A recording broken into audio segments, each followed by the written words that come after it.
जय भीम जय भारत। लेकिन 21 से शुरुआत हो कैसे? अरे एक की ये का सबको जाना है, कचहरिया हो संवरिया वही के ललकी चुदरिया ना।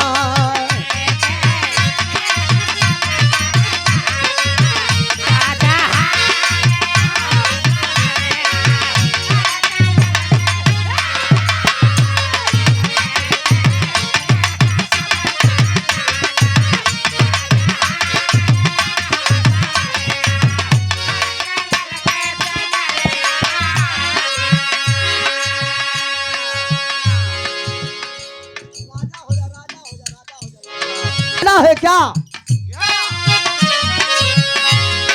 अरे ये की अरे ये का सबको जाना,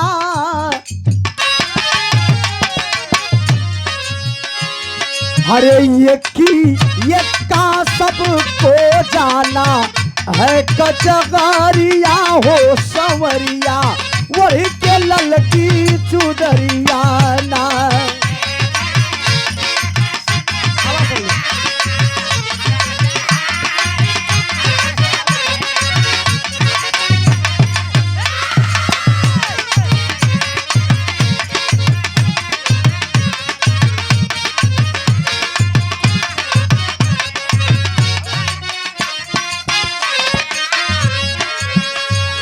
और हमारे पहली लाइन के बाद दूसरी लाइन अब ऐसा बढ़ाए था भैया, मजा नहीं आवता।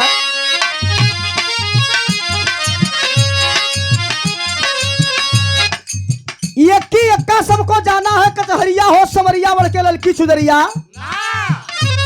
एक की के बाद तुक्की आई गिल हो। तुक्की कैसे आवा?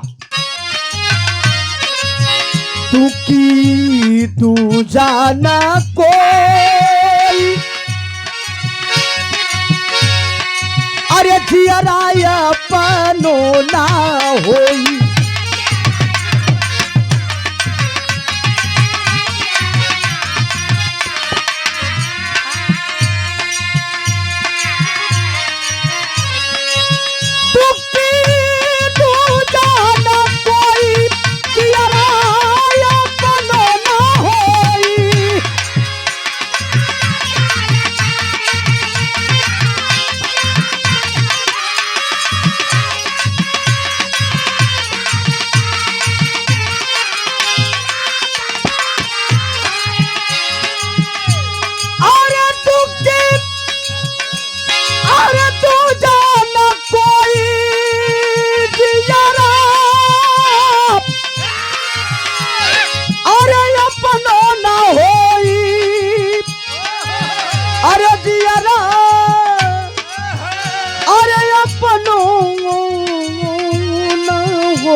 अरे टिकी तीन दिना के लागल, टिकी तीन दिना के लागल, बहजारिया हो संवरिया वही के ललकी चुदरिया ना।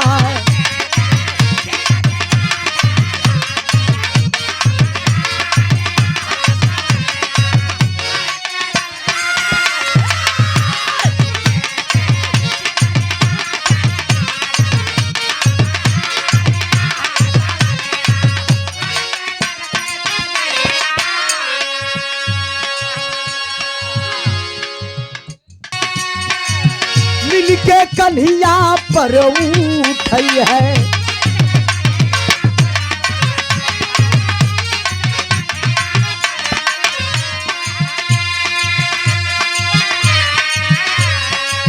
चौका चार कहरवा आईगा, मिलके कन्हिया पर उठई है।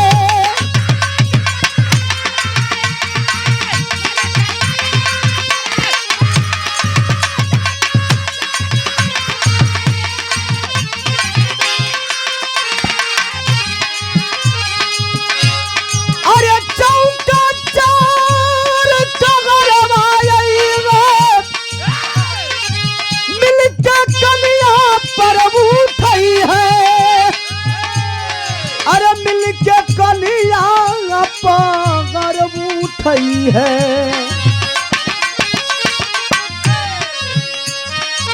और ये आदरणीय सीताराम मास्टर साहब हम लोगों के गार्जियन आप हैं, बड़ा ही प्यार दुलार आशीर्वाद मिलता है आप सबका।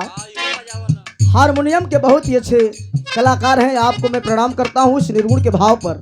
देखा ये निर्गुण में ऐसा निर्गुण चीज हो जल्ला हो भैया। ये कहाँ गए ऑपरेटर साहब, हमन के रिटर्निंग बड़ा कम मिले था। अगर तैसा मॉनिटर वॉनिटर खोल के तैसा टोन वोन डाल देते तो तैसा मजा आ जात। ज्यादा बेसवे सुना था, सादा एकदम बजा था, जिससे मालूम पड़ा था मिक्सर का कोनो मतलब नहीं। है ना, अरे बहुत बड़ा सम्मान दिल ना। तो देखा भैया एकदम सादा बजत भैया, मतलब का है यार भैया, मिक्सर का मतलब होएगा चाहिए यानी कुछ मिक्सर माने मिक्सराए चाहिए। हालो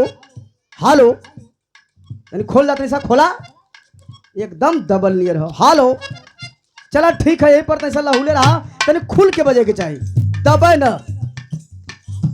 निर्गुण का मतलब जैसे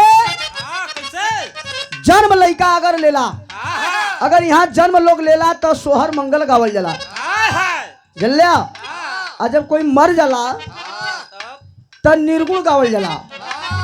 तो जैसे सोहर मंगल में सोना चांदी धन दौलत रुपया पैसा लुटावल जाला,